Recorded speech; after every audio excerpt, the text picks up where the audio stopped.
All right, it's Tuesday. It is. So we're just going to be going through, well, spring. So it's almost, well, pretty well the middle of spring now. And we're just going to show you some things of what you could be doing if you're wondering what to do around in the garden. So it's still a good time to do your repotting. So if you've got succulents that are looking a little bit too overgrown in their pots, it's a perfect time to put them in the next size pot. So you'll see on this Echeveria Pelvornumberg, that is a really good root system there. So put that into the next size pot, remove all the lower leaves under there. Why do we want to remove the lower leaves, Michael? Well, we'll do that because that is a perfect place for pests to get in and hide and cause potential issues. So things that are growing at the moment. So you've got your Echeverias are growing at the moment. You've got Ceropegia, so like Chain of Hearts. You've also got your lithops are just about to come out of dormancy now. So we've got some lithops here. Thanks, sweetheart. You can see these guys are very close. So the older leaves are pretty well. Thanks for the multi-grips.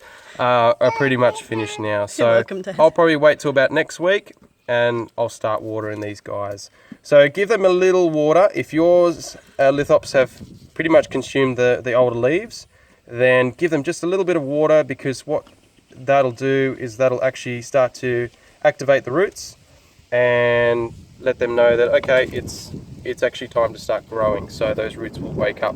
And then once you've done that, then you can start to increase your watering, and yeah, then they'll start to go for it then. So what are these fuzzy bits on top, Michael? So these fuzzy bits here were flowers, and they're turning now. We've had them pollinated, so they're turning into seed pods now.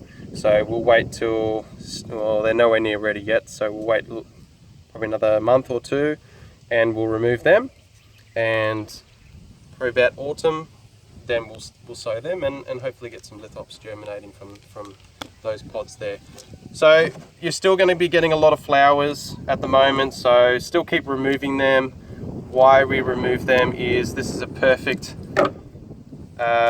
attractant to pests. So like aphids love flowers, and you'll also get ants coming and feeding on the nectar, and also you'll get the odd mealybug coming for it too. So if you're having ants coming, visiting your plants, these guys are very good at transporting pests like aphids and mealybug around your plants. But we'll do another video on those guys. We've had a lot of requests for that, so it's coming soon. So yeah, remove them. Or leave them on a little bit longer if you still like the look of them. There's some beautiful colours out there. You don't have to chuck them out, just put them in a vase and you can enjoy them a little bit longer as well. But you should pick all the leaves off them. And yeah, pick all the leaves, any that are still good, put them on top of, or underneath your plant or on top of some potting mix, and they should start to strike some roots. So we did also have a question about Graptovirias and Graptopetalums, and a bit of info on them. So they're actually the opposite growing season to Echeverias. So they'll grow through the winter and a little bit through spring, and then as we're getting to summer, they will start to go dormant. So you'll start to reduce your watering on those guys. So spring, things are growing like these species here, except for the Graptoviria Rose Queen, that'll start to slow down soon. So start to increase your watering. Make sure your potting mix or your garden soil is well drained. And yeah, then it's also still a good time to fertilise. So you can actually, as we're soil temperature starting to increase and get warmer, you can actually start to use controlled release or slow release fertilisers, which will, they have all different rates and what they release, like a few months. But make sure that you keep your nitrogen as low as possible. That way you're not letting the plant focus so much on the leaf growth, because you will lose your compactness out of that. Sea salt is good for stress, for good root development, especially as we're coming into summer. So having good, strong, healthy roots is really important. Not actually a fertiliser, is that right? It's not a fertiliser, it's just a soil conditioner. And if you still don't want to go with your slow release, you can still use a blood and bone. Make sure it goes around the plant, water that in. You can also use dynamic lifter if you like the smell of it. Oh my God. Or if you're a little bit unhappy with your neighbour at a particular moment, you can always throw a bit of dynamic lifter around. Always Cheeky. makes them happy. No, don't do that. You can use that too. So yeah, I think I've covered most things there. But yeah, still lots to do.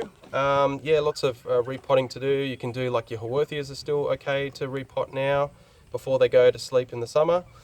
And happy gardening. Hopefully you're getting some good weather like we are at the moment. And any questions, please feel free to shoot us through. If you're loving our videos and tips, please subscribe to our channel as well. Oh, we're Thanks, so guys. YouTube now. Look at us. I know. Like and subscribe.